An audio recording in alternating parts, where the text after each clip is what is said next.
মনোবীক্ষণ polyclinic, চিকিৎসার জগতে এক দশক। এখন এখানে সব বিষয়ে ডাক্তারবাবু এক ছাদের তলায়। ফোন করুন 7477799515 এই নম্বরে।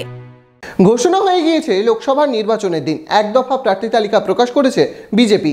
42 আসনে প্রার্থী তালিকা ঘোষণা করেছে তৃণমূল। এবার প্রার্থী তালিকা ঘোষণা করতে চলছে কংগ্রেস। চলছে বামেদের সঙ্গে চূড়ান্ত আলোচনা। উৎসবের মরশুমে বস্ত্র প্রতিষ্ঠান কাভেরি নিয়ে এলো শাড়িতে buy two get one free. এছাড়াও থাকবে কেনাকাটায় গোল্ড কয়েন অফার এবং নিশ্চিত উপহার। তাই সঠিক দামে ভালো মানের কালেকশন পেতে আজই চলে আসুন কাভেরিতে। ভোটের ঢাকে পড়েছে কাঠি। নিজের মতো প্রচারে সব দল। চলছে দেওয়াল লিখন, প্রার্থী প্রচার। তবে প্রার্থী কারা? এখনও প্রার্থীদের নাম মেলায় কার্যত প্রচারে নামতে পারেনি কংগ্রেস কর্মীরা। যদিও নিশ্চিত বহরমপুরে শুরু হয়ে গিয়েছে অধীর চৌধুরীর নামে দেওয়াল লিখন। এক দফা প্রার্থী ঘোষণা করেছে বিজেপি। পশ্চিমবঙ্গের 42 আসনে প্রার্থী তালিকা ঘোষণা করেছে তৃণমূল কংগ্রেস।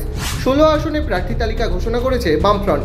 তবে সোমবার পশ্চিমবঙ্গের কংগ্রেসের প্রথম দফার প্রার্থী তালিকা প্রকাশ করা হতে পারে।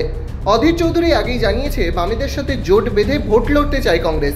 শনিবারও অধীর জানিয়েছিলেন চলছে আসন নিয়ে আলোচনা। সেই আলোচনা এবার চূড়ান্তের পথে। সূত্রের খবর, মুর্শিদাবাদের 2 কেন্দ্রে লড়বে কংগ্রেস, 1 কেন্দ্রে সিপিআইএম। সেই মতোই হয়েছে সমঝোতা। বহরমপুর থেকে প্রার্থী হচ্ছেন অধীর চৌধুরী।